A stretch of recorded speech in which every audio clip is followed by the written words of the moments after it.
Okay, welcome to a new episode of Nate's MMA Corner. I am Nate, and if you watch my show, you're in my corner. Today's episode is a pre-fight show for UFC Fight Night Holloway versus Oliveira. Yeah, this is a pretty star-studded card. You got a lot of up-and-coming names and a lot of big names. And the up-and-coming names are names that, like Marina Moros, I'm just really, I have high hopes for her. I think she could be possibly the next Ronda Rousey. She could be the Ronda Rousey of the women's strawweight division. So yeah, this is a pre-fight show for the main card, so yeah, I'll give my predictions and yeah, do a rundown of the main card. So here we go. The main event is a featherweight clash with Max Holloway versus Charles Oliveira. Holloway loves to use his reach, his speed, his footwork, and strike, and Charles Oliveira loves to get those takedowns and go for submissions. And I think that Holloway will survive the first round with Oliveira, and I think he will get a second round knockout. Yeah, I think Holloway will eventually find his reach, will eventually figure out how to get out of the ground, stay out of the ground with Oliveira, because Oliveira will probably get a takedown or two in that first round. But Holloway will probably be able to pounce right back up because he's a young guy, he's energetic, and he has good takedown defense. And he showed his grappling skills against Cub Swanson in his last fight. So yeah, I'm picking Max Holloway to win by second round knockout, KO, TKO, and I think Max Holloway definitely moves up the rankings after this win, and we will be talking about this guy that's gone the distance with Conor McGregor, only guy to do so. Yeah, then in the co-main event we have Neil Magny versus Eric Silva. Yeah, Eric Silva is a talent. He's explosive in the first round, but after that, that's why I think, yeah, this is a welterweight clash, and I think Neil Magny, he wants to get back in the win column after a devastating loss to Damian Maia. So he will fight smart, he will fight technical, he will survive the first round. I think the first round will be a striking battle, and I think Neil Magny will find his reach early on and start rocking Eric Silva with the boxing, and then round two finish Eric Silva off. So that's how I have this. I have Neil Magny winning the first round due to strikes, and then finishing him in the second due to strikes. I think he uses boxing in this one. He might throw a couple kicks to mix things up, but ultimately he uses reach, and he gets the victory by knockout in the second round. That's my prediction. Then also in the welterweight division, also on the main card, we have Patrick the Predator Cote versus Josh Burkman. Josh Burkman, veteran. Well, they're both veterans. Josh Burkman, he looked great in WSOF before going back to the UFC. And coming back to the UFC, it didn't seem like the momentum really went with him a whole lot. Yeah, so I'm picking Patrick Cote on this one. I think Patrick Cote mixes things up. And I don't think this will be the most exciting fight, but I think Patrick Cote uses his takedown defense and his striking, his killer striking. He loves to kickbox. And gets a decision win over Josh Burkman. I think he outpoints Josh Burkman on strikes each and every round. Maybe stuffs a couple takedowns in the first or second round. Josh Burkman gasses out, looks sluggish in the third round.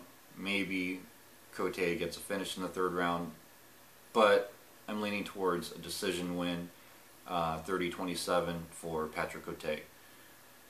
Yeah, then in the lightweight division, we have Chad Laprise versus Francisco Trinaldo. Yeah, Francisco Trinaldo, veteran of the UFC. Chad Laprise, winner of the Ultimate Fighter nations on Team Canada. Yeah, I think Chad Laprise is a prodigy. You know, he comes from a good training camp, and I think he gets the win. I don't think it's going to be an exciting win, but I think he wins by unanimous decision as well on this card. Yeah, you know, Chad Laprise, you know, he's just a good technical, well-rounded fighter. He could get a submission, but Francisco Trinaldo is pretty good off his back, and pretty good in you know, in submission skills. Francisco Trinaldo, being a high-level Brazilian Jiu-Jitsu practitioner, so I think getting a submission is out of the equation for Chad Laprise. Getting knockout, maybe it could happen, but I think Chad Laprise might get takedowns in the later part of the fight, but overall just outpoint on strikes, and yeah, maybe score some extra points in the third round by takedowns. So there you have it. I'm picking Chad Laprise by unanimous decision, 30-27. Yeah, then also in the lightweight division, we have the runner-up from Ultimate Fighter Nations, the guy who lost to Chad Laprise, Oliveira Mercier. Yeah, he lost to Chad Laprise in the finals, but he's looked good overall since. Yeah, and he fights Tony Sims in the lightweight division. Yeah, I think Oliveira, being in Canada, fighting on his home turf in Saskatoon. Well, he's not from Saskatoon, but nonetheless close enough to his homeland of Quebec. Yeah, I think Oliveira just gets it done. I think, you know what? Let's see. Did I pick submission? No, I picked decision on this one. Yeah, because yeah, he trains at TriStar, and they're well-rounded. And he'll be able to survive anything Tony Sims throws at him. But I just think that Tony Sims tries best, doesn't get it, and ends up losing 30-27. I could picture Tony Sims getting rocked in the second round, but recovering, and Olivier just pushing the pace and just landing takedowns, strikes, working good in Tony's guard, thus scoring points and winning 30-27 unanimous decision. Then in the women's strawweight division, here we go. Valerie, we got Valerie Letourneau versus Marina Moros. Yeah, Valerie, being a Canadian fighter, you know, she's going to have home field advantage here. But Moros, like I said earlier in the episode, I think she is a prodigy. I think she gets a first round submission. Yeah, I picked submission first round on there. Yeah, it's just like I think she could be another Ronda Rousey, but the strawweight version. And right now she's looking amazing. And yeah, it's just yeah, she's a destroyer. She's a finisher, and she loves to submit people. And I got her winning by first round armbar in this fight. I think she's just good all around on her submission skills, and that's all she really needs at this point. I think that gets her done, gets her the victory in this fight, and I think Valerie's submission defense will not hold up very well. I think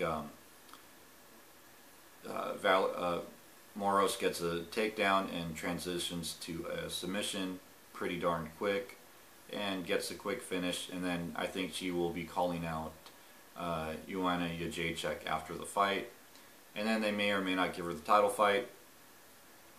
And then if they don't give her the title fight, we will see her in a big matchup in the women's strawweight division, her next fight, or yeah, possibly a title fight. So there you have it. There's my picks. I think this fight card's gonna have some good fights, maybe some not so good fights, but you never know till it happens. So that's why we all watch the fights. So stay tuned for my next episode, which will be a post-fight episode of this. And until then, see ya.